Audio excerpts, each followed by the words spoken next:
सर्वप्रथम आज अभय अष्टमी की सभी को बधाई, सभी को मंगलमय शुभकामनाएं। माताएं अपने बच्चों के निमित्त आज के दिन व्रत करती हैं। कार्तिक कृष्ण पक्ष अष्टमी तिथि को ये पर्व मनाया जाता है। माता अपने संतान की आयु की वृद्धि के लिए, विद्या वृद्धि, सुख ऐश्वर्य आदि सभी कामनाओं से ये व्रत को मनाया जाता है, ताकि आगे जाके बच्चे विद्या वृद्धि, शिक्षा क्षेत्र में आगे बढ़े, इनकी आयु में वृद्धि हो, शरीर में किसी प्रकार की रोग न हो। क्योंकि माँ तो माँ ही है, माँ कभी कुमाता नहीं हो सकती।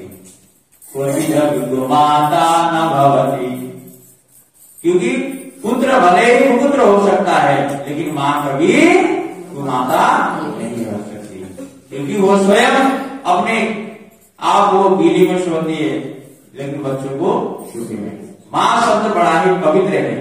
और क्या है, पिता आकाश है, माँ धरती है। और दोनों का संयोग मिलने के बाद क्या होता है, उस परिवार में, शिक्षा क्षेत्र में, हर क्षेत्र में उसके ऊपर कृपा बनी रहती है। कि स्वयं पिता का कारक सूर्य ग्रह भी है, और चंद्रमा से संबंधित माँ से संबंध अच्छा रहता है तो चंद्रमा अपने आप सही हो जाता है। तो माँ का हृदय बड़ा ही पवित्र, बड़ा ही बड़ा होता है। माँ का स्थान संसार में कोई ऐसा नहीं, कोई नहीं ले सकता। तो ये माँ शब्द बड़ा ही पवित्र और सुंदर, भगवान भी इसकी गुणगान करते हैं। ये भक्ति क्या है? भक्ति क्या है? जब हम भक्ति में डूब जाते हैं तो हमें पता नहीं चलता कि हम रो रहे हैं, हंस रहे हैं, खा रहे हैं, क्या कर रहे हैं। यही भक्ति है। कभी हम जोर जोर से गाने लगते हैं, कभी हमारे आंखों से अश्रु धाराएं बहती हैं, कभी मुंह से जो है उच्च स्वर में हम स्मरण करते हैं, भगवान को स्मरण करते, कभी हंसते हैं। यही हमारा भक्ति है। हमें पता नहीं, हम भक्ति में डूब जाते हैं। तू कितनी भोली है, तू कितनी अच्छी है, तू कितनी भोली है, तू कितनी अच्छी है, ओ माँ मेरी माँ। माँ शब्द बड़ा ही अच्छा। जैसे करवा चौथ में, करवा चौथ में आप लोग श्रृंगार, ये श्रृंगार हम किस लिए कर रहे हैं? किसके लिए कर रहे हैं श्रृंगार? 16 श्रृंगार हम किसके लिए कर रहे हैं? पति के लिए। तो पति वो श्रृंगार, जब तक आपके श्रृंगार, जब तक पति की नजर नहीं जाती तब तक वो श्रृंगार बेकार होता है। आप लोग ने सुना होगा फिल्म में गाना भी, घूंघट की याद से दिल, वो सारे श्रृंगार अधूरा रह जाता है। तो इसलिए आज पंडाली बैठी हुई है ना, इसलिए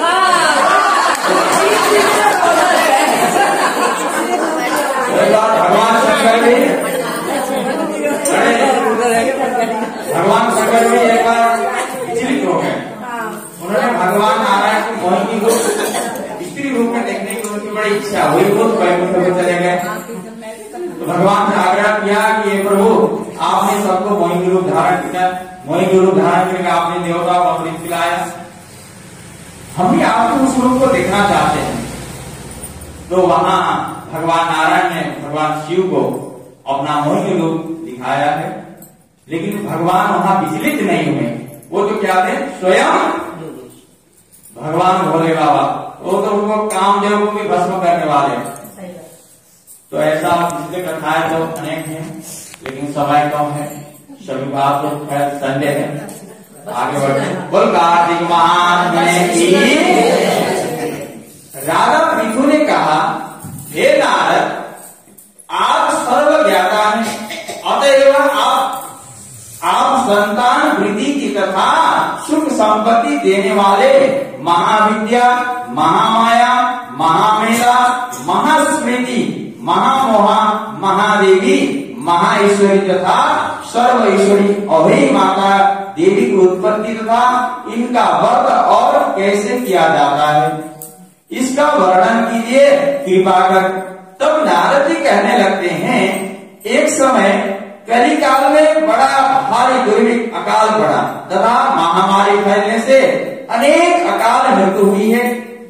तब सब लोग एकत्रित होकर इस विपत्ति से छुटकारा पाने का उपाय सोचने लगे। अंत में निश्चय करके कार्तिक कृष्ण सप्तमी को सबने व्रत रखा। व्रत कर समय सायंकाल चामुंडा देवी हाथ में नर मुंड लिए प्रकट होकर कहने लगी कि मैं रुद्र से विहार करने के लिए यहाँ पर आई हूँ, परंतु समस्त संसार में पाप छाया हुआ है, ब्राह्मण वेदहीन हो रहा है, क्षत्रिय सामर्थहीन हो रहा है तथा वैश्य शूद्र धर्महीन हो गए हैं। स्त्रियों ने पतिव्रत धर्म को छोड़ दिया है, इसलिए लोगों को अभय देवी का व्रत करना चाहिए। कार्तिक कृष्ण सप्तमी तथा अष्टमी को केवल रोगियों को छोड़कर शेष सभी आबल वृद्ध स्त्री पुरुष सारे दिन भोजन न करके सायंकाल अभय देवी का पूजन करें।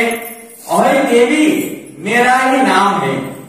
ये देवी का अनेक रूप है, अनेक नाम है। जैसे नारायण का अनेक रूपाय विष्णवे प्रभ विष्णवे, भगवान नारायण के अनेक रूप है, उनको किसी भी नाम से पुकारा सकते। अच्युतम केशवम राम नारायण, ये सब अनेक रूप है। परमात्मा एक ही है, लेकिन इसका रूप अलग है। एक ब्रह्मा द्वितीय नास्ति, ब्रह्मा एक ही है। तो इसलिए हम जाने तो देवी भगवती में आदि सप्तमी में या देवी सर्वभूतेषु मातृरूपेण संस्थिता नमस्तस्यै नमस्तस्यै नमस्तस्यै नमो नमः। वो मातृ के रूप में हमारे प्रकट हुई, शक्ति के रूप में प्रकट हुई।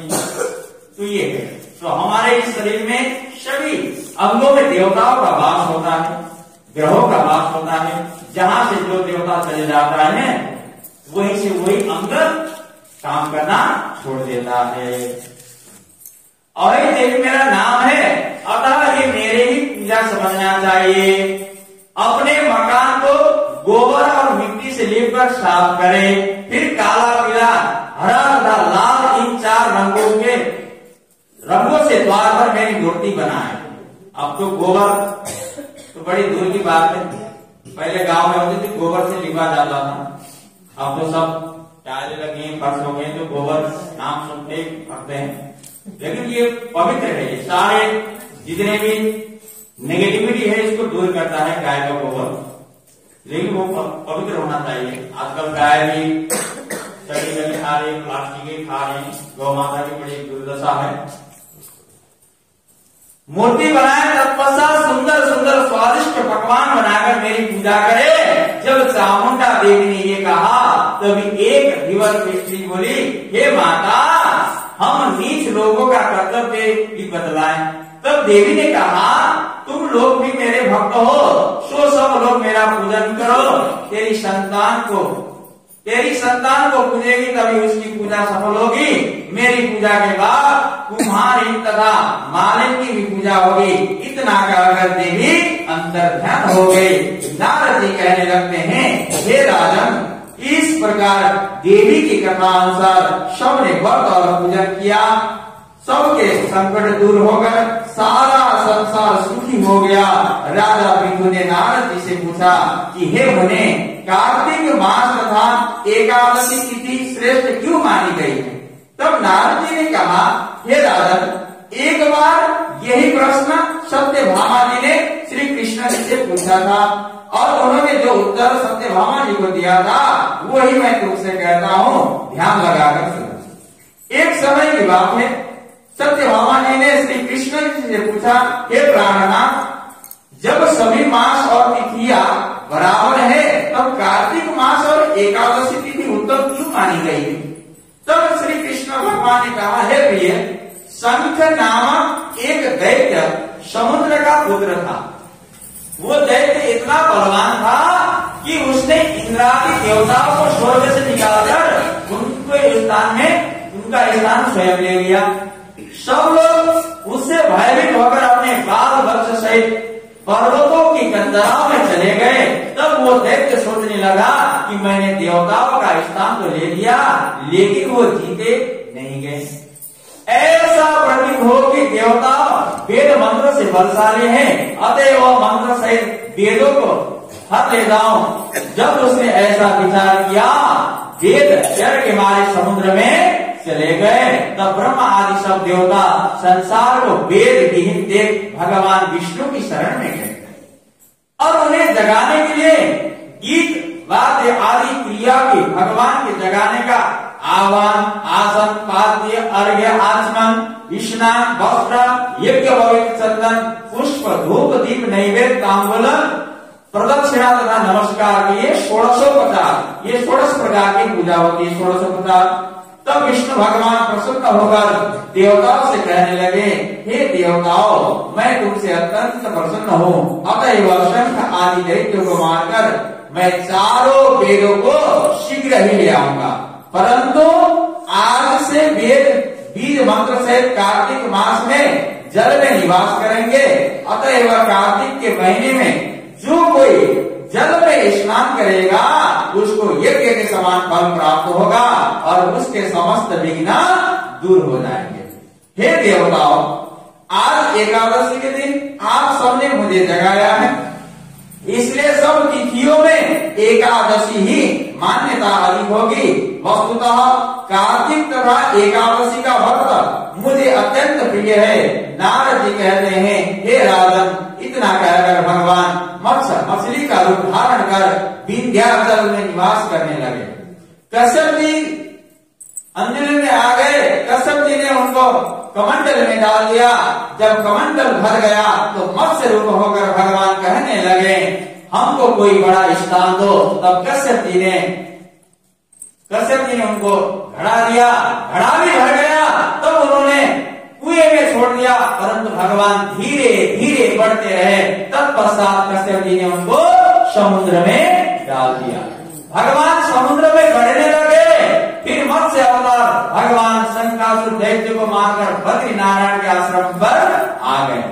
वहां आकर भगवान ने देवताओं से कहा, हमने शंकासुर को मार दिया, अतएव अब ऋषि और मुनि जाकर समुद्र में वेद को ढूंढ लाए। तब तक देवताओं से प्रयाग में मेरा निवास रहेगा। तब ऋषियों ने अपने तपोबल द्वारा समुद्र से वेदों को छंगों में